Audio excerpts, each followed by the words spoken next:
தேசிய பெருங்கடல் தொழில்நுட்ப நிறுவனத்தின் இயக்குனர் டாக்டர் பாலாஜி ராமகிருஷ்ணன் அவர்களுடனான நேர்முகம் கேட்கலாம். உடன் உரையாடுபவர் வித்யாவதி. ஆழிசூழ் உலகு.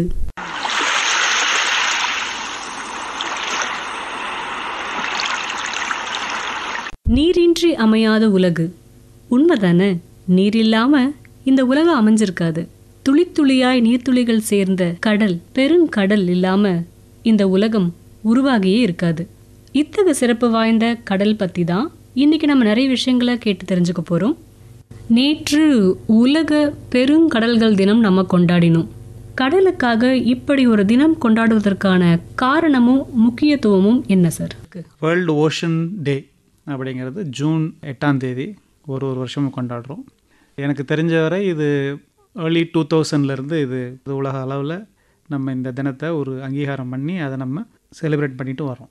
இந்த டேவோட இம்பார்ட்டன்ஸ் என்னென்னு பார்த்தீங்கன்னா, பெருங்கடலோட முக்கியத்துவத்தை எல்லா மக்களும் உணரணும், விழிப்புணர்வு கொண்டு வரணும். அப்படிங்கிறதுக்காக நம்ம எத்தனையோ நாட்கள் கொண்டாடுறோம் நம்ம இல்லையா? மதர்ஸ் டே, ஃபாதர்ஸ் டே, என்வரான்மெண்டல் டே.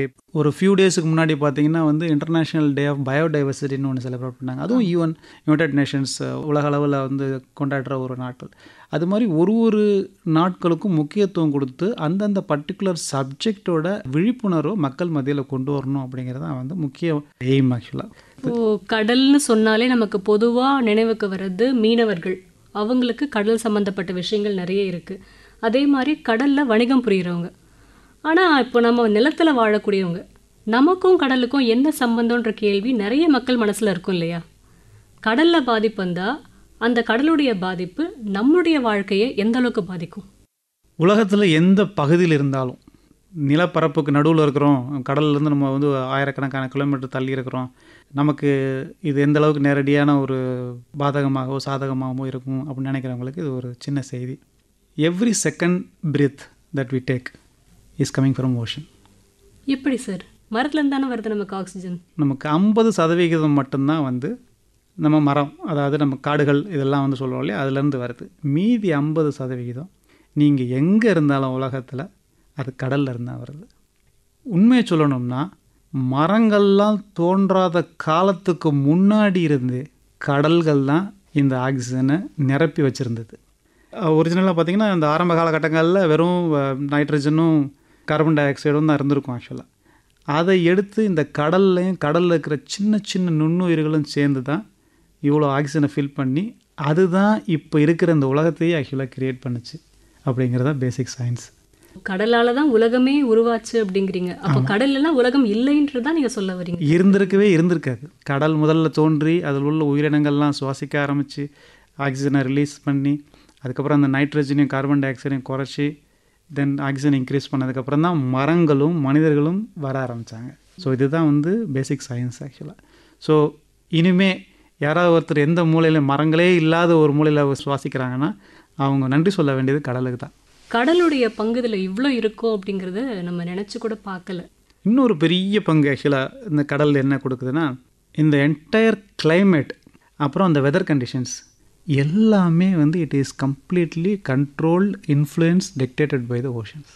இன்றைக்கி இவ்வளோ வெயில் அடிக்கணும், இன்றைக்கி இவ்வளோ மழை பெய்யணும், இன்றைக்கி இவ்வளோ தட்பவெட்பம் இருக்கணும், ஈரப்பதம் இருக்கணும் அப்படின்னு இங்கே மட்டும் இல்லை, சென்னையில் மட்டும் இல்லாமல் உலக அளவில் எல்லா தரைப்பரப்புகளையும் நிர்ணயிக்கக்கூடியது கடல் தான். கடல் எப்படி நிர்ணயிக்கும் சார்? கடல் தான் நமக்கு 70% of the entire globe covered by ocean. 30% தான் நிலப்பரப்புன்னு உங்களுக்கு தெரியும் ஏற்கனவே.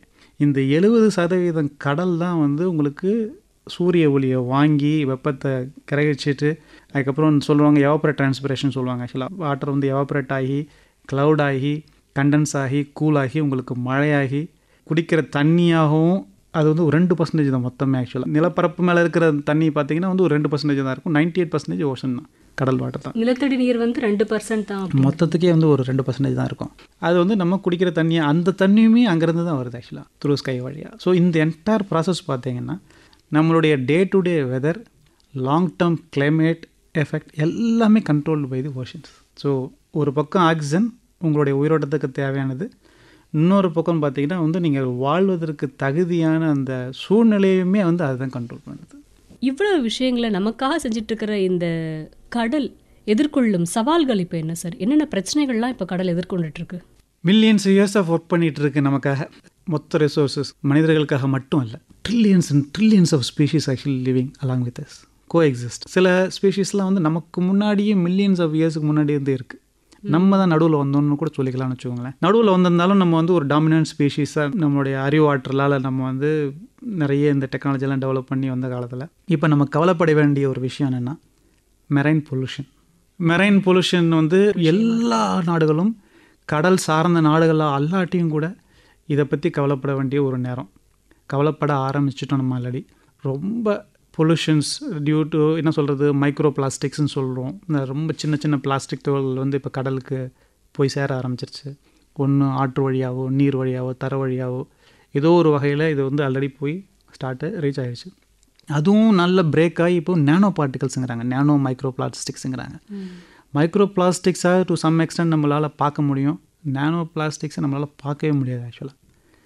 இது எந்த அளவுக்கு பெரிய சேலஞ்சுன்னு பார்த்தீங்கன்னா, நிறைய ஸ்பீஷீஸ் லைக் ஃபிஷ்ஷஸ் அதுங்க சுவாசிக்கிறதே வந்து அதோட கில்ஸ்ன்னு சொல்லுவோம்ல, அது அதோட ரெஸ்பிரேட்டரி சிஸ்டம்ஸ், அதில் போய் மேலே வந்து படிஞ்சிக்கும் போது அதுங்க சுவாசிக்கிறதுக்கு கஷ்டப்படுங்க. இது ஃபிஷ்ஷுங்கிறது நமக்கு வந்து ஒரு பெரிய ஸ்பீஷீஸுங்கனால தெரியும். அதோட சின்ன சின்ன species, millions of species actually living, they also suffer, கஷ்டப்படுறாங்க இந்த பிளாஸ்டிக்கால். இது மெரைன் பொல்யூஷன். பிளாஸ்டிக் ஒரு சின்ன சப்ஜெக்ட் நான் சொன்னது. இது அல்லாமல் பெருநகரங்களுடைய கழிவுகள், சிலது வந்து ட்ரீட் பண்ணியும் சிலது ட்ரீட் பண்ணாமையும் போய் நம்ம கலக்கிறதுனால, தொழிற்சாலைகள்லேருந்து வர்ற கழிவுகள், அப்புறம் பெஸ்டிசைட்ஸ் ஃப்ரம் என்ன சொல்கிறது அக்ரிகல்ச்சரல் விவசாய நிலங்களில் நம்ம யூஸ் பண்ணுறதை வந்து வாஷ் அவுட் ஆகி ரெயின் வழியாக திருப்பி ரிவர் வழியாக போய் அது கடலில் ஒவ்வொரு டைம், இன்றைக்கி இல்லாட்டில் இன்னொரு நாளைக்கு, இல்லை நாளைக்கு இல்லாட்டில் நாளாண்டிக்கு, என்றைக்கா ஒரு நாள் போய் அது போய் கடலில் போய் சேரும் இவென்ச்சுவலி. இது ஒரு மெரைன் பொல்யூஷன் வந்து ஒரு பெரிய சப்ஜெக்ட், நம்ம வந்து கவலைப்பட வேண்டியது. ரெண்டாவது கிளைமேட் சேஞ்ச், ஆந்த்ரோபோஜெனிக் இன்ஃப்ளூயன்ஸ்னு சொல்லுவாங்க. அதாவது மனிதனால் உருவாக்கப்பட்ட சேஞ்ச் இந்த கிளைமேட். இப்போ நம்ம நிறைய இண்டஸ்ட்ரியலைசேஷன் பண்ணுறதுனால வந்து கார்பன் டை ஆக்சைடு நிறைய ப்ரொடியூஸ் பண்ணுறோன்னு சொல்கிறோம் இல்லையா. ஸோ ஆட்டோமேட்டிக்காக வந்து உங்களுக்கு டெம்பரேச்சர், இந்த தட்பவெட்ப நிலையெல்லாம் ஃபுல்லாக மாறும். ஸோ ஆட்டோமேட்டிக்காக டெம்பரேச்சர் இன்க்ரீஸ் ஆகும். சீ லெவல் ரைஸ் இன்க்ரீஸ் ஆகிறதுக்கு நிறைய வாய்ப்புகள் இருக்குது. ஏன்னா பனிக்கட்டிகள்லாம் உருகி வருது, ஆர்டிக்கில் அண்டார்டிக்கில் கிளேஷியர்ஸ்னு சொல்லுவோம், அதெல்லாம் வந்து மெல்ட் ஆகுது. ஸோ இது எல்லாமே வந்து ஒரு வகையில் பார்த்தீங்கன்னா ஆந்த்ரோபோஜெனிக் இன்ஃப்ளூயன்ஸ், அதாவது மனித சமுதாயத்தால் உருவாக்கப்பட்ட பிரச்சனைகள் பெருங்கடலுக்கு அப்படின்னு தான் நம்ம சொல்லணும். நம்ம தான் இதுக்கு ஆக்சுவலாக வந்து ஒரு வழி கண்டுபிடிக்கணும். நீங்கள் ஒரு அருமையான பாயிண்ட் சொன்னீங்க. இந்த பூமி வந்து நமக்கு மட்டும் சொந்தமானது கிடையாது, நாட் ஜஸ்ட் ஃபார் ஹியூமன்ஸ் அப்படின்னு சொன்னீங்க. இங்கே வந்து கோடானு கோடி ஸ்பீஷீஸ் உயிரினங்கள் வாழ்ந்துட்டு தான் இருக்குது. நமக்கு முன்னாடியும் நமக்கு பின்னாடியும் வாழத்தான் செய்யும். ஸோ அவங்களுக்குமானது இந்த உலகம். நமக்கு மட்டும் நினச்சிக்கிட்டு நம்ம வந்து நிறைய விஷயங்களை தவறுதலாக செஞ்சுட்டு இப்போ கடலையும் மாசுபடுத்திட்டோம். இந்த கடல் மாசை எதிர்கொள்கிறதுக்கு என்னெல்லாம் செஞ்சிட்ருக்கீங்க சார்? மெரைன் பொல்யூஷனை பொறுத்த வரைக்கும் வந்து இப்போ இந்த வேர்ல்டு ஓஷன்ஸ் டே செலிப்ரேட் பண்ணுறோம் இல்லையா, இது வந்து ஒரு விழிப்புணர்வு இயக்கம் மாதிரி சொல்லலாம். ஒரு முறை பயன்படுத்தும் அந்த பிளாஸ்டிக்ஸை நிறைய நாடுகளில் தடை பண்ணிட்டாங்க, நம்ம கண்ட்ரிலையும் சேர்ந்து தான். ஸோ விழிப்புணர்வு ஆல்ரெடி வந்துருச்சு. இது கொஞ்சம் நேரம் எடுக்கும், ஏன்னா நம்ம சடனாக வந்து எதையுமே நிப்பாட்ட முடியாது. சில பிளாஸ்டிக்ஸ்லாம் நம்ம யூஸ் பண்ணிகிட்ருக்குறோம். ஸோ எப்படி நம்ம அதை கலெக்ட் பண்ணுறோம், அதை எப்படி நம்ம ப்ராப்பராக டிஸ்போஸ் பண்ணுறோம், எப்படி நம்ம அதை கண்ட்ரோல் பண்ணுறோம், எந்த வாட்டர் பாடிக்கும், அதாவது நீர் வழிபாதையில் இருக்கும் இல்லையா, ஏரி குளம், ஸோ அதில் முடிஞ்ச அளவுக்கு கலக்காத மாதிரி இந்த பெருநகரங்கள்லையோ இல்லை சிறு நகரங்களில் அதுக்குண்டான வந்து ஒரு ப்ராப்பர் கலெக்ஷன் சிஸ்டம், இது எப்படி நம்ம கலெக்ட் பண்ணலாம் மக்கள்கிட்ட வந்து, அப்புறம் எப்படி ப்ராப்பராக டிஸ்போஸ் பண்ணலாம் அப்படிங்கிறத நம்ம வந்து ப்ராப்பராக திட்டமிட்டு நம்ம இம்ப்ளிமெண்ட் பண்ணிட்டோம்னா எனக்கு தெரிஞ்சு இந்த மெரைன் பொல்யூஷன், பிளாஸ்டிக் சம்மந்தப்பட்ட அந்த பொல்யூஷனை மட்டும் நம்ம கண்டிப்பாக முடிஞ்ச அளவுக்கு குறைக்கலாம். இப்போது வீடுகளில் ஆரம்பித்து தொழிற்சாலைகள் தொடங்கி மருத்துவமனைகள் எங்கெல்லாம் இந்த மாதிரி கழிவுகள் உருவாகுதோ அவங்க அதை ப்ராப்பராக சுத்திகரிப்பு பண்ணிவிட்டு நீர்த்தடங்களில் விட்டாங்கன்னா கூட ஓரளவுக்கு நம்ம இதை கட்டுப்படுத்த முடியும் இல்லையா? கண்டிப்பாக அது நடந்துக்கிட்டு தான் இருக்குது. நம்ம நாட்டை பொறுத்த வரைக்கும் வந்து ரொம்ப ஒரு பாசிட்டிவான ஒரு இம்பேக்ட் தான். சார், கடலினுடைய நீரோட்டத்தை மையப்படுத்தி எனக்கு ஒரு கேள்வி இருக்குது. கடல் நீர் ஓட்டத்திலே தான் இருக்க போகுது. அப்போது இந்த இந்திய பெருங்கடலில் இருக்கக்கூடிய இந்த நீர் சில காலங்கள் கழித்து அண்டார்டிக் பகுதிக்கோ பசிபிக் கடல் பகுதிக்கோ போக தானே போகுது. அங்கே இருக்கிற நீர் இங்கே வரதான் செய்ய போகுது இல்லையா? அப்போது கடல் அப்படிங்கிறது எல்லாமே ஒன்று தானா? கடல் வந்து நம்ம கன்வீனியன்ட்டுக்காக தான் வந்து பேர் வச்சு பிரிச்சிருக்கிறோம். பார்த்தீங்கன்னா இப்போது இந்திய பெருங்கடல், பசிபிக் பெருங்கடல், அட்லாண்டிக் பெருங்கடல், அப்புறம் ஆர்டிக், அண்டார்டிக்னு நீங்கள் மேப் எடுத்து பார்த்தீங்கன்னா எல்லாமே ஒரே கடல் தான், எல்லாமே கனெக்டட் தான். இப்போது நீங்கள் மட்டும் விழிப்புணர்வு வந்துருச்சு எங்களுக்கு, நாங்கள் எல்லாமே வந்து ப்ராப்பராக பண்ணிடுறோம், எல்லாமே நாங்கள் வந்து ட்ரீட்மெண்ட் பண்ணி அனுப்புகிறோம் அப்படின்னு சொன்னால் மட்டும் பத்தாது. உலக அரங்கில் மற்ற எல்லா நாடுகளும் சேர்ந்து கைகோர்த்து பண்ணால் மட்டும்தான் இந்த மெரைன் பொல்யூஷன் தவிர்க்க முடியும். ஏன் சொல்கிறேன்னா, கடல் ஒன்று தான், பெருங்கடல் ஒரே ஒரு பெருங்கடல் தான். நம்மளுடைய சௌகரியத்துக்காக பேர் வச்சுக்கிட்டது அது. ஆக்சுவலாக இது கோடெல்லாம் ஒன்றும் கிடையாது, பார்த்திங்கன்னா ப்ராப்பர் பவுண்ட்ரிலாம் ஒன்றும் கிடையாது. இந்த கோடு வரைக்கும் தான் இந்திய பெருங்கடல், அதுக்கப்புறம் இருக்கிறதெல்லாம் வந்து பசிபிக் பெருங்கடல் அப்படின்லாம் நம்ம ஒன்றும் டிஃபைன் பண்ணவே முடியாது. கடல் ஒன்று தான் பெருங்கடல். ஈவன் பார்த்திங்கன்னா bay of Bengal, Arabian sea, கல்ஃபெல்லாம் நீங்கள் நம்மளாம் ஒரு பேர் வச்சுக்கிட்டு தான், பார்த்திங்கன்னா எல்லாமே கனெக்டட் தான். ஸோ எங்கேயோ ஏதோ ஒன்று நடக்குது, நமக்கு ஒன்றும் பாதிப்பு இருக்காது அப்படின்னு நினைக்கிறவங்களுக்கு இது ஒரு நல்ல செய்தி இல்லை. உங்களையும் வந்து சேரும் அந்த பிரச்சனை, இன்னைக்கு இல்லாட்டில் நாளைக்கு, நாளைக்கு இல்லாட்டில் நாளன்னைக்கு. இதுதான் உண்மை. கடல்ல செல்லக்கூடிய சரக்கு கப்பல்கள், இந்த சரக்கு கப்பல்கள் ஏதாச்சும் விபத்து சந்திக்கும் போது அதனால கடலுக்கு ஏற்படக்கூடிய பாதிப்புகள், அந்த மாதிரி சமயங்கள்ல நீங்க எடுக்கக்கூடிய நடவடிக்கைகள் என்னெல்லாம் சார்? NIOT அசச் இந்திய தேசிய பெருங்கடல் நிறுவனத்திலேருந்து இப்போ ரீசெண்டாக கூட வந்து ஒரு கப்பல் உங்களுக்கு தெரிஞ்சிருக்குன்னு நினைக்கிறேன் இல்லையா, கேரளா கடற்கரை ஓரமாக வந்து ஒன்று சிங்க் ஆயிடுச்சு அப்படின்னு சொல்லிட்டு நிறைய பிளாஸ்டிக் கழிவுகள் வர ஆரம்பிச்சிருன்னு சொல்லிட்டு நியூஸ் பேப்பருங்களெல்லாம் நீங்கள் படிச்சிருப்பீங்க. ஆக்சுவலாக வருமுன் காப்பதே நல்லது அப்படின்னு நம்ம சொல்லுவோம். இப்போ வந்து இந்த இன்சிடெண்ட் நடந்துருச்சு, ஒரு ஆக்சிடெண்ட் நடந்துருச்சு. இதுக்கு என்ன பண்ணணும் அப்படிங்கும்போது, கடல் ரொம்ப பெருசு, அதோட ஆற்றலும் பெருசு. அதனால் அதை கண்டெயின் பண்ணுறது, அதாவது அதை எப்படி நம்ம வந்து கண்ட்ரோலுக்கு கொண்டு வர்றது அப்படிங்கிறது ரொம்ப கஷ்டமான விஷயம். இதில் பெரும்பங்கு பார்த்திங்கன்னா வந்து நிறைய கவர்மெண்ட்டோட ஏஜென்சிஸு, கோஸ்ட் கார்டு ஆக்சுவலி பண்ணுறாங்க, நேஷ்னல் டிசாஸ்டர் மிட்டிகேஷன் டிபார்ட்மெண்ட் பண்ணுறாங்க. அப்புறம் எந்தெந்த ஸ்டேட் கவர்மெண்ட்லேயும் அந்தந்த ஸ்டேட் கவர்மெண்ட்டில் ஸ்டேட் டிசாஸ்டர் மிட்டிகேஷன் அத்தாரிட்டின்னு சொல்லுவாங்க, SDMAன்னு சொல்லுவாங்க. இவங்க எல்லாரும் சேர்ந்து முயற்சி எடுத்து எவ்வளோ பாதிப்புகளை குறைக்க முடியுமோ அவ்வளோ பாதிப்புகளை குறைக்கிறாங்க. இப்போ சாலிடாக மெட்டீரியல் கொட்டிருச்சு கடலில் அப்படின்னா அதுக்கு சில வகைகள்லாம் இருக்குது. ஆக்சுவலாக அவங்க எவ்வளோ முயற்சி பண்ண முடியுமோ அவ்வளோ முயற்சி பண்ணி அதை க்ளீன் பண்ண ட்ரை பண்ணுவாங்க. இப்போ லிக்யூட் ஆயில் அந்த மாதிரி கொட்டுச்சுன்னு இன்னும் ரொம்ப கஷ்டம். ஆக்சுவலாக அதை வந்து அந்த ஸ்லீக்குன்னு சொல்லுவாங்க, ஆயில் ஸ்லீக்குன்னுவாங்க. தண்ணியில் பட்டவுடனே அது என்ன ஒன்றா காற்றுக்கு ஸ்ப்ரெடாக ஆரம்பிச்சிட்டே இருக்கும், அது போக ஆரம்பிச்சிட்டே இருக்கும். ஓவர் த டைம் நீங்கள் அதை வந்து அப்படியே அட்டன் பண்ணாமல் விட்டுட்டிங்கன்னா என்ன ஆகுனா, அது ஒரு டார் பால்ஸ் மாதிரியோ இல்லை ஏதாவது ஒரு சாலிடாக ஃபார்ம் ஆகி ஒன்று வெயிட் அதிகமானால் கடல் அடைமட்டத்தில் போய் உட்காந்துக்கும், இல்லாட்டி ஷோர் வரமாக வந்துடும். எல்லாமே வந்து என்வரான்மெண்டல் பிரச்சனை தான். ஆக்சுவலாக சுற்றுச்சூழலை கண்டிப்பாக பாதிக்கும், எந்த சந்தேகமும் கிடையாது. முடிஞ்ச அளவுக்கு நம்ம தவிர்க்க பார்க்கணும். தவிர்க்க முடியாத இந்த மாதிரி ஒரு சுச்சுவேஷன்ஸில் அதை எப்படி குறைக்கலாம், அதோட இம்பேக்டை, நெகட்டிவ் இம்பேக்டை அப்படிங்கிறது மட்டும்தான் இப்போ முக்கியம். இப்போ அந்த மாதிரி நேரத்தில் அங்கே வாழக்கூடிய உயிரினங்களும் கடுமையாக பாதிக்கப்படும் தானே? கண்டிப்பாக. அதனால் மெஷர் பண்ண முடியாத அளவுக்கு ஒரு பெரிய இம்பேக்டாக தான் இருக்கும். அதுக்குண்டான சயின்டிஃபிக் முயற்சிகள்லாம் கண்டிப்பாக எடுப்பாங்க. அதாவது ஒரு ஸ்டேஜுக்கு அப்புறம் வந்து மறுபடியும் போய் சாம்பிள்ஸ்லாம் எடுப்பாங்க, ஃபிஷ்ஷஸ் கலெக்ட் பண்ணி அதை ஏதாவது இம்பேக்ட் இருக்கா, இதெல்லாம் வந்து சயின்டிஃபிக் ஸ்டடியெல்லாம் நடக்கும். எவ்வளோ இம்பேக்ட்னு வேணால் நம்ம மெஷர் பண்ணலாம வழியே அந்த இம்பேக்டை வந்து நம்ம சரி பண்ண முடியுமா அப்படிங்கிறது ஒரு பெரிய கேள்விக்குறி. நம்ம பண்ணுற தவறுகளால் கடலும் பெரிய பாதிப்பை அனுபவிச்சுட்டு தான் இருக்குது. ஆமாம். பிளாஸ்டிக் கழிவுகள் பற்றி நிறைய விஷயங்கள் சொல்லிட்டு இருந்தீங்க. பொதுமக்கள் இந்த பிளாஸ்டிக் கழிவுகள் கடலில் சேராமல் இருக்கிறதுக்கு அவங்க அளிக்கக்கூடிய பங்களிப்பு என்ன நினைக்கிறீங்க? ரெஸ்பான்சிபிள் சிட்டிசனாக இருக்கணுங்கிறது தான் என்னோடய வேண்டுகோள். நமக்கு தெரியும் என்னென்ன பாதிப்புகள், நமக்கு கண்ணுக்கு தெரிஞ்சும் கண்ணுக்கு தெரியாத பாதிப்புகள் எவ்வளவோ இருக்குது அந்த பிளாஸ்டிக்கை நம்ம தூக்கி போடுறதுனால. சில பிளாஸ்டிக்ஸ் பார்த்திங்கன்னா நான் சொன்னேன் இல்லையா, பார்க்குறதுக்கு ஒரு பெரிய டப்பாவை நம்ம இனிஷியலாக தூக்கி போட்டிருப்போம். ஓவர் த டைம் அது சன்னில் வந்து எக்ஸ்போஸ் ஆகி யூவி பட்டு என்ன ஆகுனா அது பிரிட்டில் ஆகி பிரேக் ஆகி ஃபஸ்ட்டு வந்து மேக்ரோ பீசஸ் ஆகும், அப்புறம் மைக்ரோ பீசஸ் ஆகும். அண்ட் ஓவர் தி இயர்ஸ்க்கு அப்புறம் அது இன்னும் நேனோ ஆகிடும். ஒன்ஸ் அது நேனோ பார்ட்டிகல் சைஸுக்கு வந்ததுக்கப்புறம் வந்து நம்மளால் அதை பார்க்கவும் முடியாது. நம்ம இல்லைன்னு நினச்சிருப்போம், ஆனால் அங்கே தான் இருக்கும் எல்லாமே பிளாஸ்டிக்ஸ். நீங்கள் போட்ட அந்த ஒரு டப்பா வந்து சிறு சிறு துண்டுகளாக, கண்ணுக்கு பார்க்க முடியாத துண்டுகளாக ஈஸியாக, ஈவன் ஒரு சின்ன ஸ்பீஷீஸ் அது வந்து அது தெரியாமலே கூட அது முழுங்கலாம். ஒரு ஃபிஷ்ஷு ஃபார் எக்ஸாம்பிள் சொல்கிறேன் நான் ஒரு உதாரணத்துக்கு, அது தெரியாமே கூட முழுங்கலாம். நாங்கள் படிச்சிருக்கிறோம், விழிப்புணர்வை வந்து எல்லாருக்கும் கொண்டு சேர்க்கணும் அப்படிங்கிறது தான் இந்த மாதிரி வேர்ல்டு ஓஷன் டே, என்வரான்மெண்டல் டே மூலிமா நம்ம செலிப்ரேட் பண்ணி மக்களுக்கு அந்த விழிப்புணர்வை கொண்டு சேர்க்கணும். அடுத்த சமுதாயம், அடுத்த சந்ததியர்கள் வர்றாங்க இல்லையா அந்த சமுதாயத்தில், அவங்களுக்கு முக்கியமாக இதை போய் கொண்டு போய் சேர்க்கணும். ஏன்னா வந்து இந்த உலகத்தில் அடுத்தடுத்த சந்ததியர்கள் தான் ஆக்சுவலாக வந்து இந்த ரிசோர்ஸஸை ஷேர் பண்ணிக்க போகிறாங்க மற்ற உயிரினங்களோட சேர்ந்து. அவங்களுக்கும் இதை வந்து தெரிஞ்சிருக்கணும், பாடத்திட்டங்களில் கொண்டு வரணும். சக மனிதர்களுக்கும் நம்ம இதை முடிஞ்ச அளவுக்கு சொல்ல ட்ரை பண்ணணும்.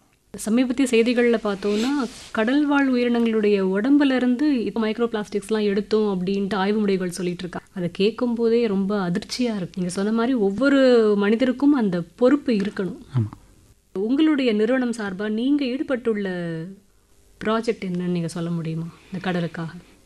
ஸோ எங்களுடைய பங்களிப்பு அமைச்சகத்திலேருந்து என்ன எதிர்பார்க்குறாங்க அப்படின்னா, தொழில்நுட்பம் இண்டிஜினைசேஷன், அதாவது நம்ம சுயமாக தொழில்நுட்பத்தை வந்து இங்கேருந்து இங்கே டிசைன் பண்ணி, இங்கேயே டெவலப் பண்ணி, இங்கேயே டெமான்ஸ்ட்ரேட் பண்ணி, இங்கேயே வந்து சொசைட்டிக்கு தேவையானதை டெலிவரேட் பண்ணுறதும் அப்படிங்கிறது தான் வந்து எங்களுடைய விஷன், NIOT விஷன். அப்போது harnessing marine living and non living ரிசோர்ஸஸ்ன்னு சொல்லுவோம் நாங்கள். அது எப்படின்னா, லிவிங் ரிசோர்ஸஸ்ன்னு பார்த்தீங்கன்னா இட் கேன் பி லைக் உங்களுக்கு ஃபுட்டு, தேவையான ஃபுட்டு கிடைக்கிது இல்லையா, ஃபிஷ்ஷஸோ இல்லை மற்ற உயிரினங்களோ நம்ம வந்து ஃபுட்டுக்காக யூஸ் பண்ணுறோம் பார்த்தீங்களா, அது லிவிங் ரிசோர்ஸஸ்ன்னு சொல்லுவோம். நான் லிவிங் ரிசோர்ஸஸ்ன்னு பார்த்தீங்கன்னா எனர்ஜி, நம்ம வந்து கடல்லேருந்து எனர்ஜி எடுக்கலாம், சுத்திகரிக்கப்பட்ட குடி தண்ணி எடுக்கலாம், அப்புறம் கடலில் நிறைய கனிம வளங்களும் இருக்குது. ஆக்சுவலாக டீப்சி மினரல்ஸ் ஆக்சுவலாக நிறைய இருக்குது. ஸோ அதையும் எடுக்கலாம். ஸோ இதுக்கு தேவையான தொழில்நுட்பங்களை எங்கள் நிறுவனத்தில் இந்தியாவிலே செயல்முறைப்படுத்தி டிசைன் பண்ணி அதை செயல் விளக்கமும் செஞ்சு காமிக்கிறது தான் எங்களுடைய ஒரு முக்கியமான குறிக்கோள். இதில் உங்களுக்கு சவாலாக இருந்த ப்ராஜெக்ட் ஏதாச்சும் இருக்கா சார்? எல்லா கடல் சார்ந்த ப்ராஜெக்ட்ஸ் எல்லாமே சவால் தான். எப்போயாவது கடலுக்கு போய் நின்று பார்த்தீங்கன்னா, கடல் அலைகள் எப்பயுமே ஓய்வெடுப்பதில்லை. ஓகேங்களா, நீங்கள் கடலுக்கு போய் நின்னீங்கன்னா 24/7, அதாவது 24 மணி நேரமும் 365 நாளும் கடல் அலைகள் வந்துக்கிட்டே இருக்கும். இது ஏன் சொல்ல வரேன்னா, ஏதாவது ஒரு ஸ்ட்ரக்சர் நீங்கள் வந்து ஒரு தொழில்நுட்பத்தை டிசைன் பண்ணி நீங்கள் அங்கே உள்ளே வைக்கிறீங்கன்னா, அந்த தொழில்நுட்பம் will be exposed to continuous wave attack, அதாவது அலைகள் வந்து கண்டினியூஸாக அதை அடிச்சுக்கிட்டே தான் இருக்கும். ஸோ அதை தாங்குகிற அளவுக்கு நீங்கள் டிசைன் பண்ணணும். ஸோ எங்களை பொறுத்த வரைக்கும் வந்து எல்லா ஓஷன் ப்ராஜெக்ட்டுமே வந்து மோஸ்ட் சேலஞ்சிங். இங்கே நம்ம ஒன்று கற்றுக்கிட்டோம். ஃபார் எக்ஸாம்பிள், நாங்கள் வந்து ப்ராஜெக்ட் வந்து அந்தமான்லேயும் பண்ணியிருக்கிறோம், லட்சத்தீப்லேயும் பண்ணியிருக்கிறோம், தீவுகளில். அந்தமானில் நம்ம நல்லா கற்றுக்கிட்டோம், அதே ப்ராஜெக்ட் நம்ம போய் லட்சத்தீப்பில் இம்ப்ளிமெண்ட் பண்ணிடலாம் ஈஸியாக அப்படின்னு நினைக்கிறவங்க நிறைய ஃபெயிலியர் ஆகுவாங்க. ஏன்னா இங்கே இருக்கிற அந்த கண்டிஷன்ஸும் அங்கே உள்ள கண்டிஷன்ஸும் டோட்டலாக டிஃப்ரெண்ட்டாக இருக்கும். நம்ம நினைப்போம் ஆக்சுவலாக எல்லாமே இந்தியாவோட டெரிட்டோரியல் தானே இருக்குது அப்படின்னு சொல்லிட்டு. ஆனால் கடலோட தன்மையே டோட்டலாக டிஃப்ரெண்ட்டாக இருக்கும். ஸோ ஒரு இடமும் எங்களுக்கு வந்து புது லேர்னிங் தான் எப்பயுமே. ஸோ சேலஞ்சஸ் எப்பயுமே இருக்கும். அதில் ஒரு பர்டிகுலர் ப்ராஜெக்ட்டுன்னு சொல்லணுன்னா, இப்போது நாங்கள் ஒர்க் பண்ணிக்கிட்டு இருக்கிற ப்ராஜெக்ட்டும் சொல்கிறேன், இன்னொன்று வந்து ஏற்கனவே நாங்கள் சக்ஸஸ்ஃபுல்லாக கம்ப்ளீட் பண்ண ப்ராஜெக்ட்டும் சொல்கிறேன். ஒரு ப்ராஜெக்ட் ஆக்சுவலாக இதுக்கு பேர் வந்து சமுத்ரயான் மிஷன், சமுத்ரயான்னு சொல்லுவோம். சமுத்ரயான் மிஷன் ப்ராஜெக்டில் மத்சுயா 6000 அப்படிங்கிற வந்து ஒரு நீர்மூழ்கி, மனிதனை கொண்டு செல்லக்கூடிய ஒரு நீர்மூழ்கியை நாங்கள் ரெடிசைன் பண்ணிக்கிட்டு இருக்கோம்.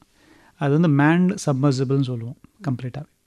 அதில் எங்களுடைய சயின்டிஸ்ட்டு, எங்களுடைய 3 விஞ்ஞானிகள், NIOTயோட 3 விஞ்ஞானிகளே இன்னும் ஒரு வருஷத்தில் 6000 மீட்டர் ஆழ்கடலுக்கு, ஏறக்குறைய 18,000 அடிக்கு மேலே உள்ள ஆழ்கடலுக்கு எங்களுடைய 3 NIOT சயின்டிஸ்ட்டு அந்த ஆழ்கடலுக்கு போக போகிறாங்க.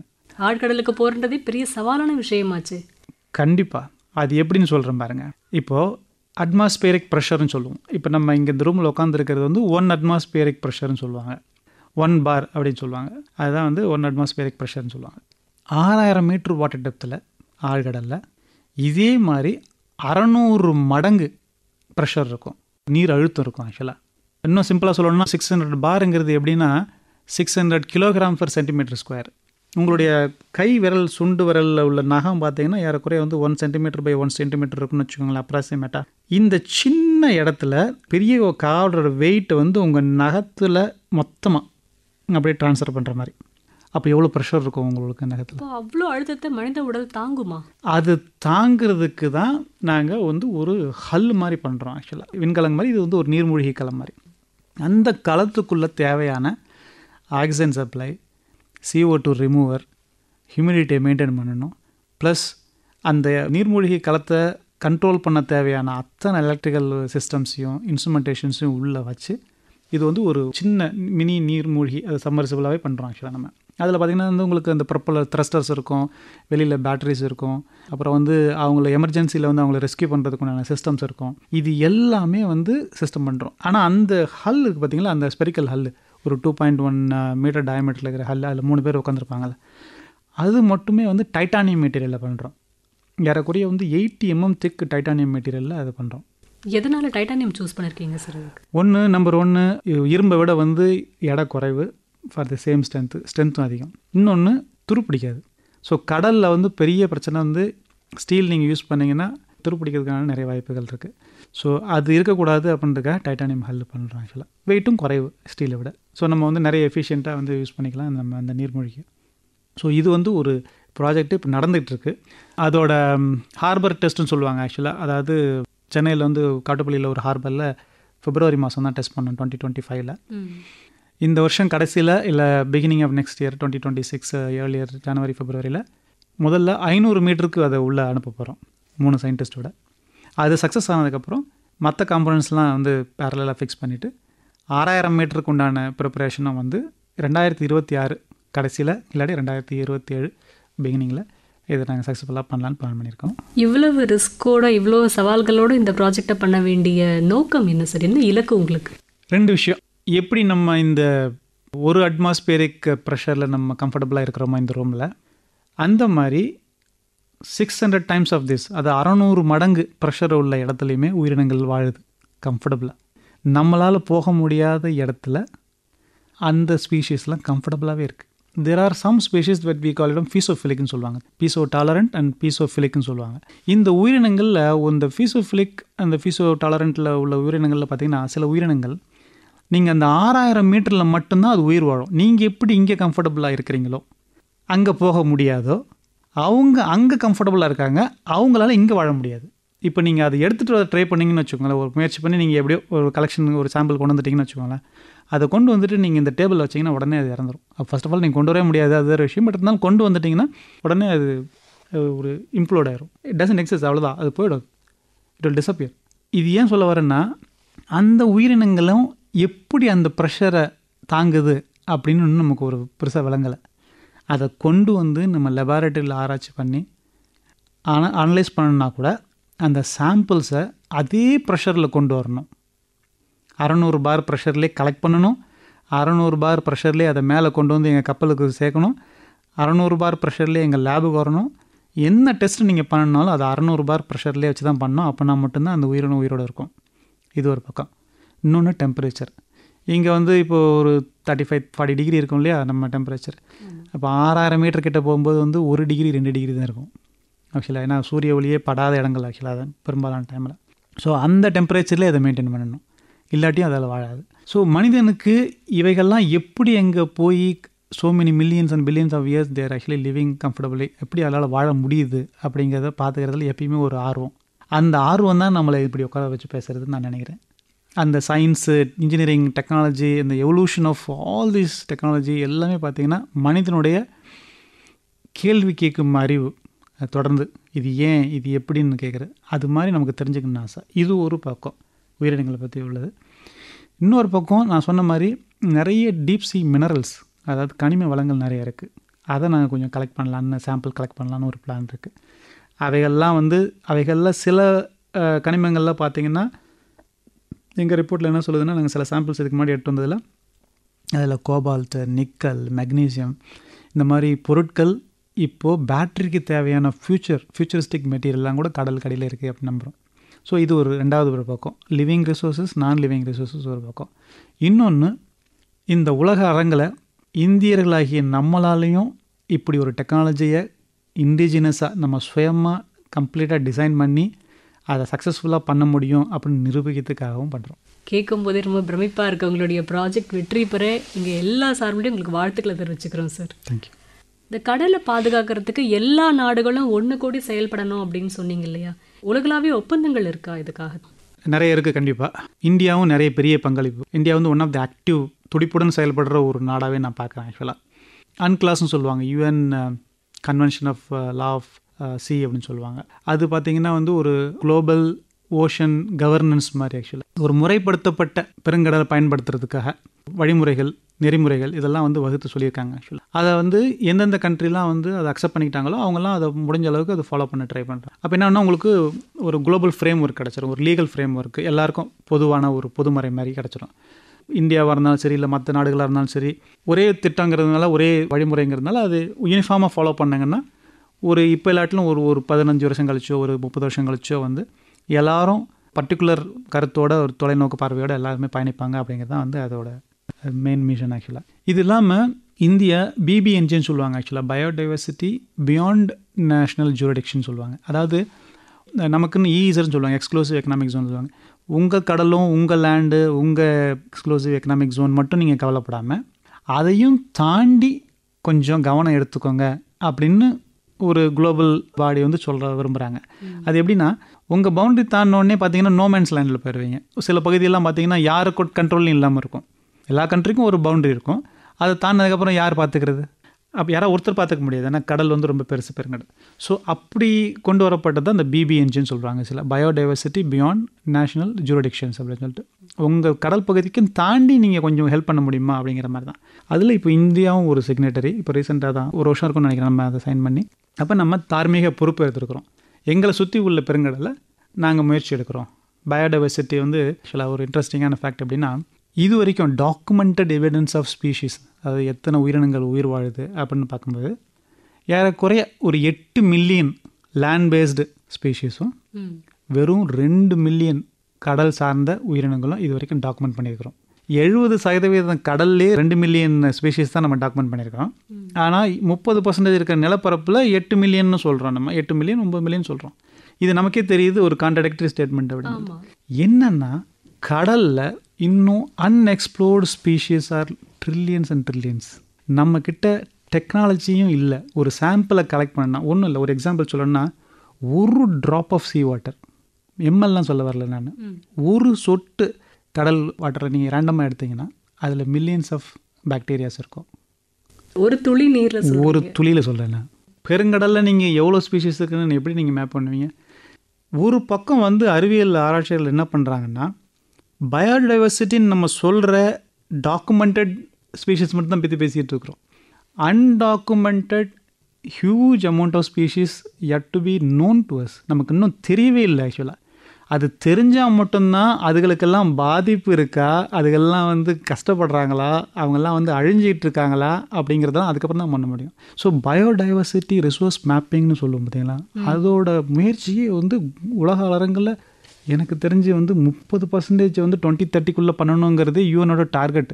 30% ஆஃப் ரீச் பண்ணலான்றதே ஒரு டார்கெட்டாக ஃபிக்ஸ் பண்ணியிருக்காங்க. எனக்கு தெரிஞ்சு 100%ங்கிறது இன்னும் நிறையா ஆண்டுகள் ஆகும், நிச்சயமாக நூற்றாண்டுகள் ஆகுன்றது தான் என்னுடைய அம்பலான ஒரு வார்த்தை.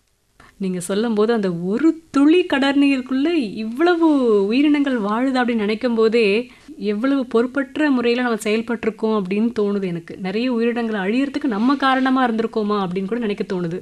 பெட்டர் லேட் தென் நெவர். கொஞ்சம் தாமதமாக பண்ணாலும் பரவாயில்ல, இப்போ நம்ம இந்த மாதிரி விழிப்புணர்வுகள்லாம் ஆரம்பிச்சிருக்குன்றது சந்தோஷப்பட்டுக்கலாம். ஆக்சுவலாக இப்போ மினரல்ஸ் வந்து டீப் சீல ஆழ்கடலில் எண்ணெய் வளங்கள் எடுக்கிறாங்க, கனிம வளங்கள் எடுக்கிறாங்க. அந்த மாதிரி எடுக்கும்போது அந்த குழாய்களில் விபத்துகள் ஏற்பட்டு அதில் வர லீக்கால், கசிவால் கடல் பரப்பு பாதிக்குமா, ஆழ்கடலே பாதிக்கப்படுமா? அந்த இடத்துல கண்டிப்பாக பாதிப்பு இருக்கும். நம்ம லோக்கலைஸ்டு பாதிப்புன்னு சொல்லுவாங்க. எப்படின்னா, அந்த இடத்தும் சார்ந்தப்பட்ட ஒரு குறிப்பிட்ட ஏரியாவில் மட்டும் அது கண்டிப்பாக அஃபெக்ட் ஆகும். பெருங்கடலுக்கே ஆபத்து அப்படிங்கிற அளவுக்கு ஒரு செட் ஆஃப் பீப்புளால் வந்து பாதிப்பு ஏற்படுத்த முடியுன்றது ரொம்ப சந்தேகம் தான். ஆனால் சிறு துளி பெருவல்லங்கிற மாதிரி நம்ம பண்ணுற சின்ன சின்ன இந்த தப்புகள்லாம் அக்குமுலேட் ஆகி இன்றைக்கி, ஃபார் எக்ஸாம்பிள் மெரைன் பொல்யூஷன் சொன்னேன் இல்லைங்களா, பிளாஸ்டிக்ஸ் நம்ம தூக்கி போடுற ஒரு சின்ன டப்பாவால் என்ன பெருசாக இந்த கடலில் என்ன ஆகிடப்போகுது, இது இவ்வளோ பெரிய கடல் அப்படின்னு நினைக்கிறோம் பார்த்தீங்களா. அப்படி பில்லியன்ஸ் ஆஃப் பீப்புள், கோடி மக்கள் நினச்சா என்ன ஆகும், பல கோடி மக்கள் நினச்சா என்ன ஆகும்ன்றதை அப்படி நடந்துகிட்டு இருக்குது. அது ஒருத்தரே ஒரு முறை நினைக்காம பல முறை நினச்சா என்ன ஆகும்? அதே நீங்கள் ரிவர்ஸில் பாருங்கள். அந்த ஒருத்தரை வந்து தூக்கி போடாமல் என்னுடைய பங்கு நான் கரெக்டாக முடிச்சுட்டேன் அப்படின்னு அவர் எடுத்து அது உள்ளே வைக்கிறாருன்னு வச்சுக்கோங்க. அதுபடி அவர் எத்தனை முறை நினைப்பார், எத்தனை கோடி மக்களுக்கு அந்த விழிப்புணர்வு போச்சுன்னா எப்படி இருக்கும்? இதுதான் நம்ம பண்ணிகிட்டு இருக்கிறோம். நமக்கு ஒரு அழகான உலகத்தை அந்த கடல் கொடுத்துருக்கு, அழகான வாழ்க்கையை அந்த கடல் கொடுத்துருக்கு. ஆனால் அந்த கடலினுடைய உயிரினத்தை நம்ம அழிச்சிட்ருக்கோம். மக்கள் எல்லோரும் நிச்சயமாக பொறுப்புணர்வோட செயல்படணுன்றது எங்களுடைய வேண்டுகோள். அடுத்த தலைமுறைக்கு நம்ம கொடுக்க போகிற உலகம் ஆரோக்கியமாக இருக்கணும் அப்படின்னா அதுக்கு கடலுடைய ஆரோக்கியம் முக்கியம் தானே? ஆமாம். கடல்லேருந்து நாங்கள் யூஸ்வலாக என்ன சொல்லுவோன்னா 5 மேஜர் ஒரு இன்ஃபர்மேஷன் நம்ம தெரிஞ்சுக்கணும். ஒன்று வந்து ஃபுட்டுங்கிறது நீங்கள் டைரெக்டாக கன்சியூம் பண்ணாலும் சரி, ஃபிஷ்ஷு அந்த மாதிரி கன்சியூம் பண்ணாலும் சரி, அதை இன்டைரக்டாக வந்து நீங்கள் ப்ரோட்டீன் ஃபார்மேட்டில் எங்கேயாவது ஒரு இடத்துல டேப்லெட்டாவோ இல்லை வேறு ஏதாவது எடுத்துக்கிட்டாலும் சரி, உப்புலேருந்து, மீன்லேருந்து, ஆல்கேலேருந்து நம்ம நிறைய விஷயங்கள் சொல்லலாம். எல்லாமே அது வந்து பொதுவாக வந்து நம்ம அதை ஃபுட்டுன்னு கொண்டு வந்துடுறோம். ரெண்டாவது எனர்ஜி நீங்கள் சொன்னீங்களா, ஆயில் அண்ட் கேஸ் இதெல்லாம் ஒரு பக்கம், இன்னொரு பக்கம் கனிம வளங்கள் இன்னொரு பக்கம் எனர்ஜி. அப்புறம் டேரெக்டாகவும் எனர்ஜி எடுக்கனாலும் எடுக்கலாம். ஆக்சுவலாக இப்போ காற்றாலைகள்லாம் வச்சு கடல்லையுமே வந்து மின்சாரம் தயாரிக்கிறாங்க, உங்களுக்கு தெரிஞ்சிருக்குன்னு நினைக்கிறேன். ஸோ இது வந்து எனர்ஜின்னு சொல்லுவோம். தேர்டு பார்த்திங்கன்னா வாட்டர். நீங்கள் ஒத்துக்கிறீங்களோ ஒத்துக்கலையோ குடிக்கிற தண்ணி எல்லாமே கடல்லேருந்து தான் வருது. சிலது நீங்கள் டெக்னாலஜி யூஸ் பண்ணி டிசலைன் பண்ணிக்கலாம், இல்லை அதுவே மேகமாகி மழையாகி உங்களுக்கு குடிக்கிற தண்ணியாக கன்வெர்ட் பண்ணி கொடுக்குற சிஸ்டமே அது நேச்சுரலாக பண்ணுது. இது வாட்டர். 3வது பார்ட்டு. 4வது பார்ட்டு ஹெல்த். இது ஹெல்த்துன்னொன்னே எல்லாருக்கும் தோன்றது என்னென்னா மனிதனுடைய ஹெல்த் அப்படின்னு நினச்சிக்கோம்.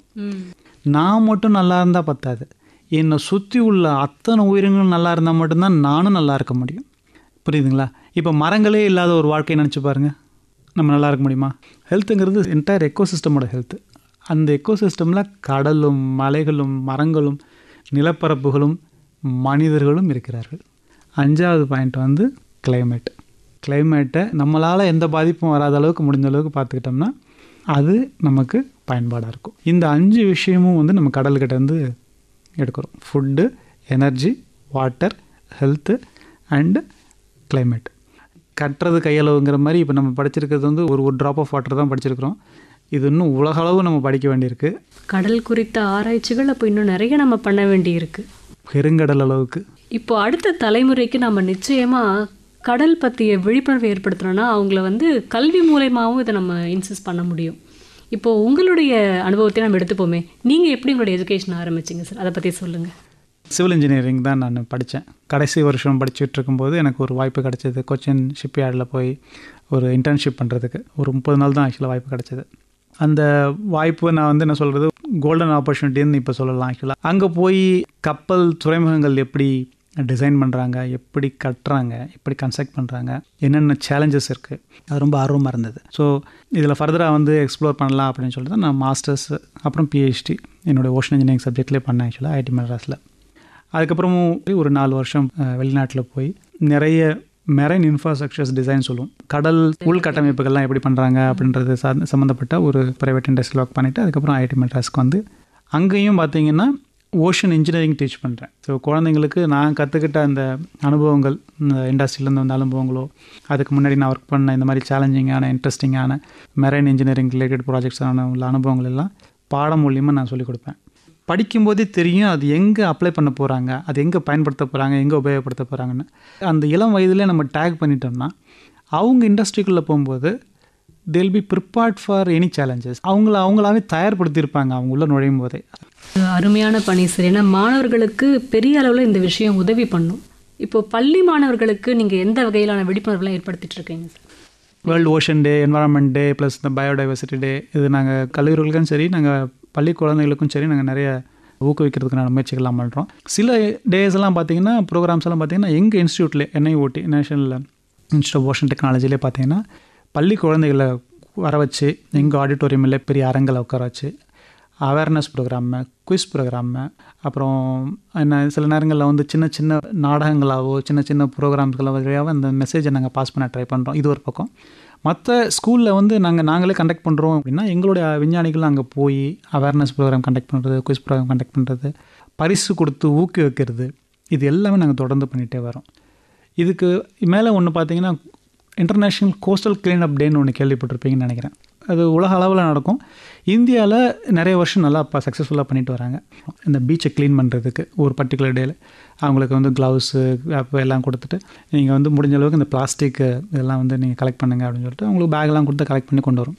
அது நாங்கள் சயின்டிஃபிக்காகவும் டேட்டா யூஸ் பண்ணுவோம்னு வச்சுக்கோங்களேன். இப்போ அந்த பிளாஸ்டிக்லாம் வெயிட் பண்ணி எவ்வளோ இந்த ஒரு பர்டிகுலர் டேயில் ஒரு நாள் அந்த பீச்சில் எவ்வளோ கலெக்ட் பண்ணியிருக்கிறோம் அப்படின்னு வெயிட் பண்ணி அதை நம்ம வந்து ஒரு டென்சிட்டி ஆஃப் பிளாஸ்டிக் எவ்வளோ ஒரு பர்டிகுலர் பீச்சில் இந்த ஸ்ட்ரெச்சில் ஒரு கிலோமீட்டருக்குள்ளே இவ்வளோ இருக்குது அப்படின்றதையும் மேப்பிங் பண்ணுறதுக்கு யூஸ் ஆகும்.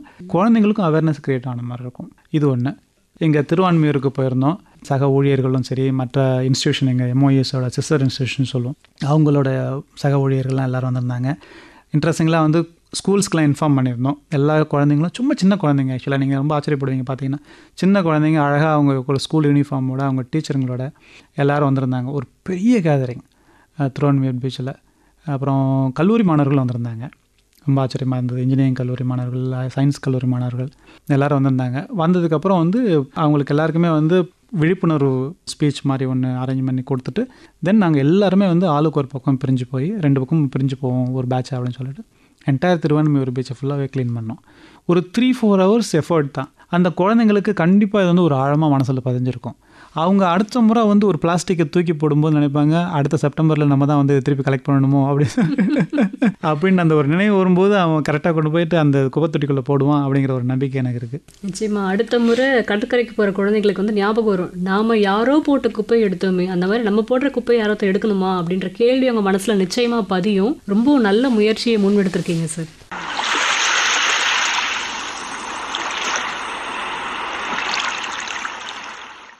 கடல் தொடர்பான படிப்புகளுக்கு உங்களுடைய நிறுவனம் சார்பாக ஏதாவது கோர்சஸ் கண்டக்ட் பண்ணுறீங்களா, இல்லை உங்கள் நிறுவனத்திலே வந்து படிக்க முடியுமா? எங்கள் இன்ஸ்டியூட் வந்து ஒரு எஜுகேஷனல் இன்ஸ்டியூட் கிடையாது, அதாவது தொழில்நுட்ப ஆராய்ச்சி நிறுவனம் தான். இன்டர்ன்ஷிப் பண்ணலாம், ஏகப்பட்ட குழந்தைங்க வந்து பண்ணுறாங்க. பெரும்பாலும் வந்து சயின்ஸ் அண்ட் இன்ஜினியரிங் காலேஜஸ்லேருந்து பிஎஸ்சியில் வந்து பார்த்திங்கன்னா ஃபிசிக்கல் ஓஷனோகிராஃபின்னு சொல்லிட்டு ஓஷன் சம்மந்தப்பட்ட கல்லூரிகள் நிறைய இருக்குது. ஆக்சுவலாக தமிழ்நாட்டிலையும் இருக்குது, கடல் சார்ந்த மாநிலங்கள் எல்லாத்துலேயுமே ஒரு யூனிவர்சிட்டியில் பார்த்திங்கன்னா இந்த ஃபிசிக்கல் ஓஷனோகிராஃபிங்கிற கோர்ஸ் இருக்கும்.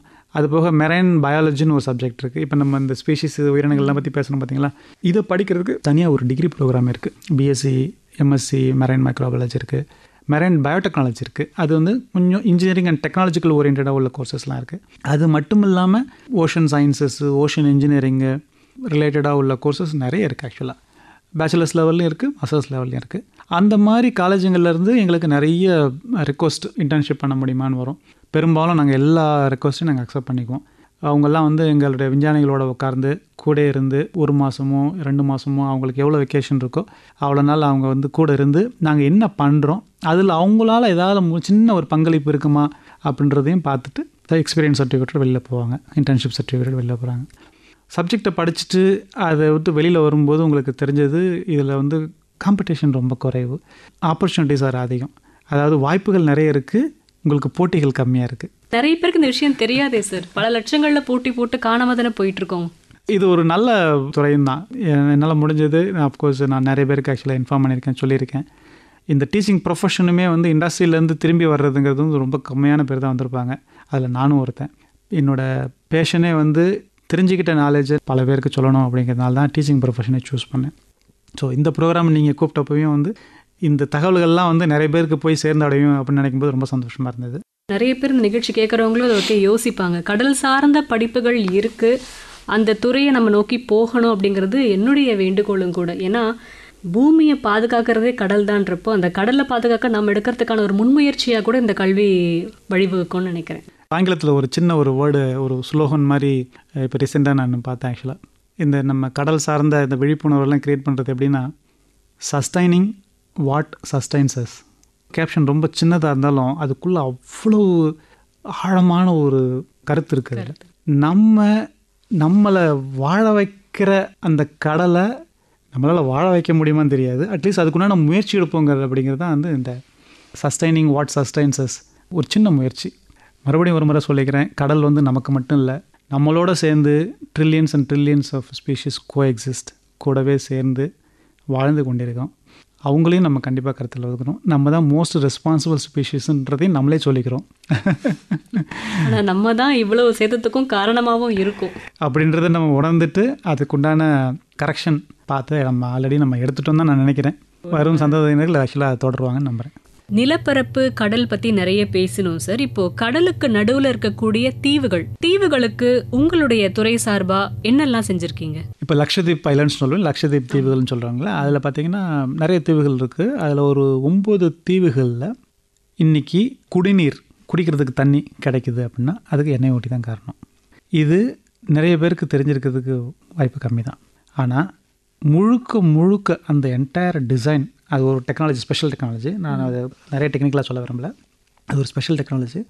அந்த டெக்னாலஜி என்டையர் டெக்னாலஜியை நம்ம எண்ணெய் ஓட்டியில் தான் டிசைன் பண்ணி அது எப்படி இருக்கணும் அப்படின்றது கான்செப்ட்லேருந்து டிசைன்லேருந்து அதை இம்ப்ளிமெண்ட் பண்ணுறது, அதாவது கன்ஸ்ட்ரக்ட் பண்ணி கையில் ஹேண்ட் ஓவர் பண்ணுற வரைக்கும் கூடவே இருந்து இந்த ப்ராஜெக்டை ஃபினிஷ் பண்ணி கொடுத்து இன்றைக்கி லக்ஷதீப்பில் 9 தீவுகளில் மக்கள் ஆல்மோஸ்ட் எங்களை வந்து ஒரு டெமிகார்டு, எண்ணெய் ஓட்டினாலே வந்து ஒரு டெமிகார்டு மாதிரி ட்ரீட் பண்ணுறதுக்கு காரணம்.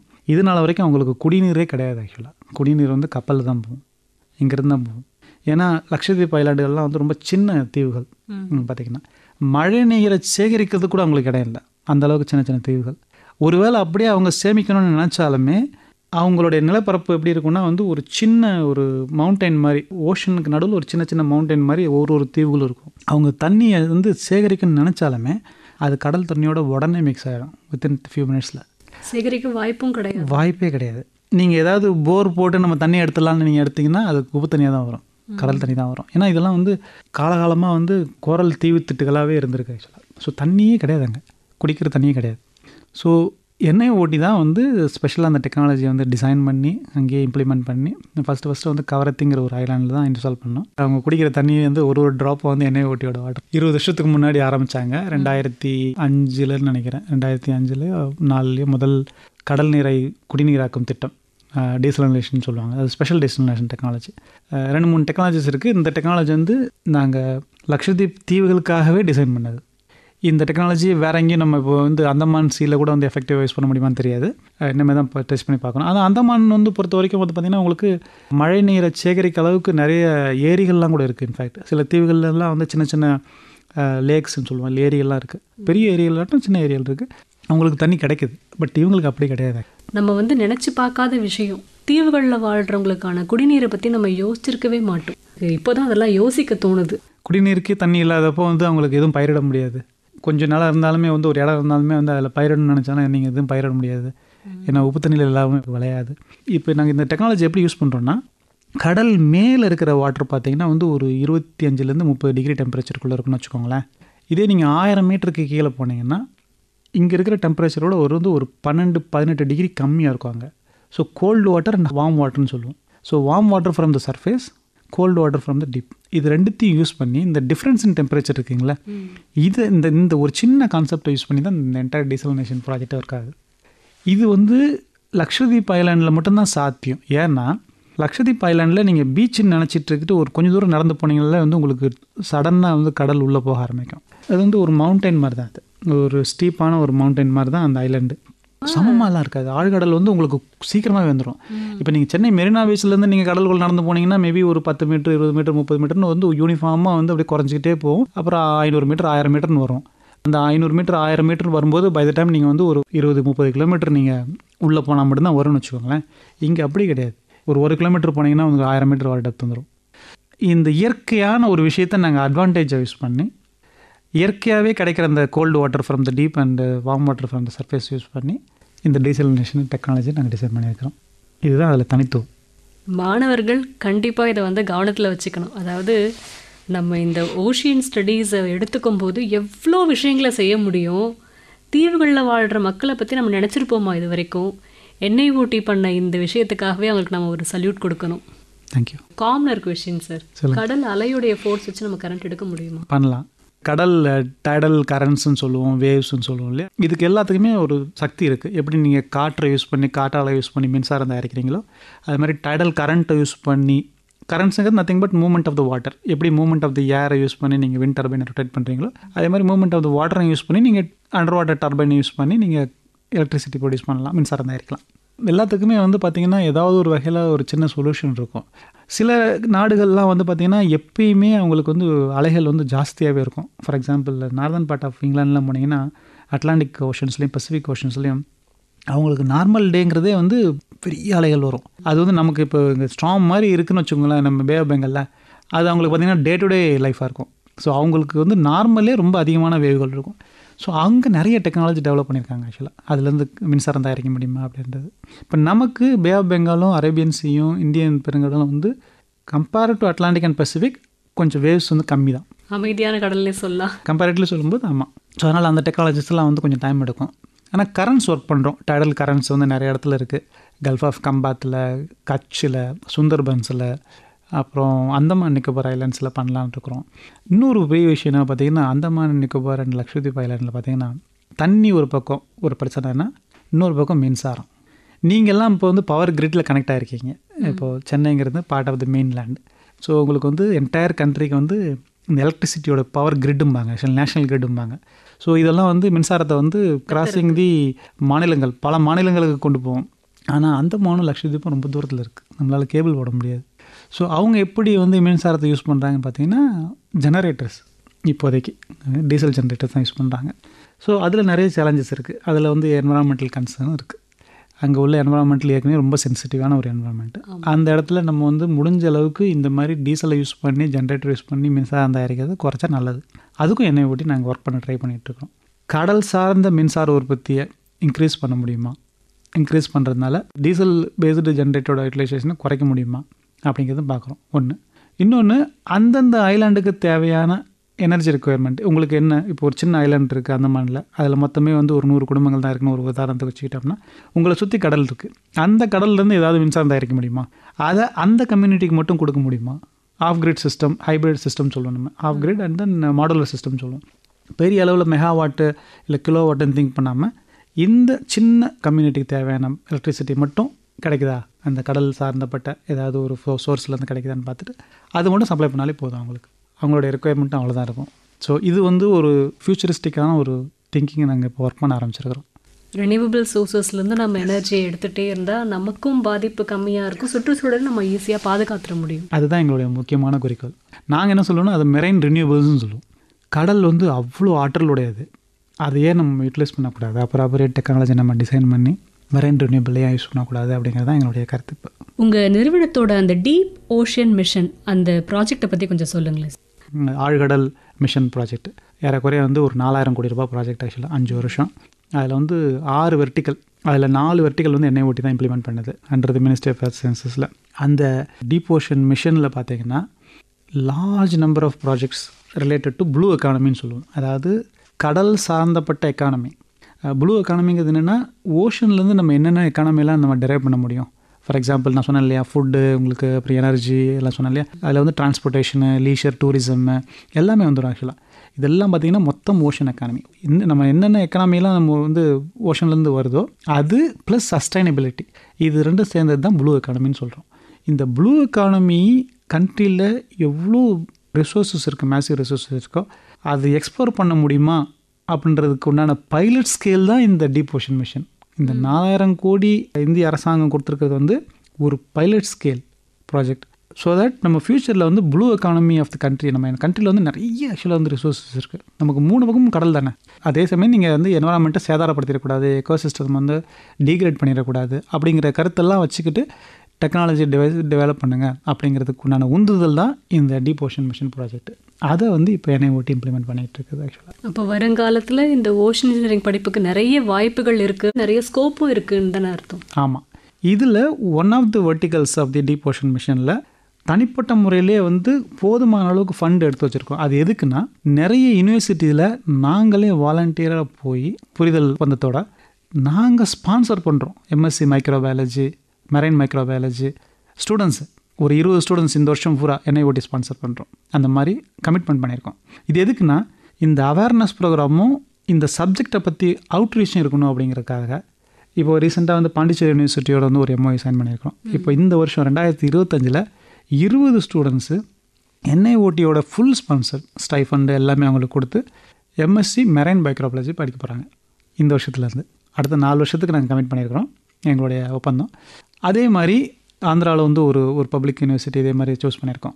அப்புறம் இப்போ ஒரிசாவில் பார்த்திங்கன்னா அங்கேயும் ஒரு யூனிவர்சிட்டி வந்து இன்ட்ரெஸ்ட் காட்டுறாங்க. ஆக்சுவலாக சார் நாங்களும் ஜாயின் பண்ணிக்கலாமா, இதில் எங்களுக்கும் ஃபண்டு கிடைக்குமா அப்படின்னு சொல்லிட்டு.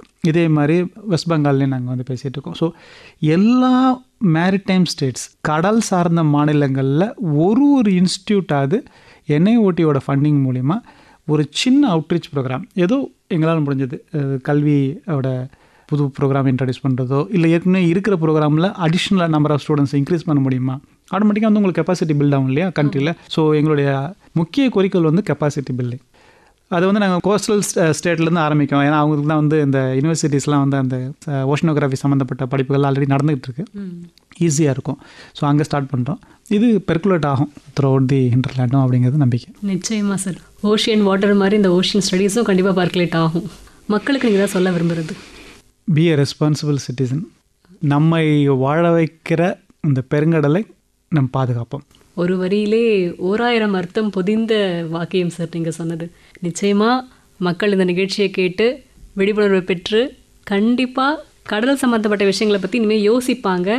நிறைய மாணவர்களும் கடல் சார்ந்த படிப்புகளை எடுத்து படிப்பாங்கன்னு நம்புகிறோம். எங்கள் நிலையத்துக்கு வந்து நிறைய தகவல்கள் எங்களுக்கு ஷேர் பண்ணிக்கிட்டீங்க சார். மிக்க நன்றி. நன்றி. நேயர்கள் இதுவரை தேசிய பெருங்கடல் தொழில்நுட்ப நிறுவனத்தின் இயக்குனர் டாக்டர் பாலாஜி ராமகிருஷ்ணன் அவர்களுடனான நேர்முகம் கேட்டீர்கள். உடன் உரையாடியவர் வித்யாவதி.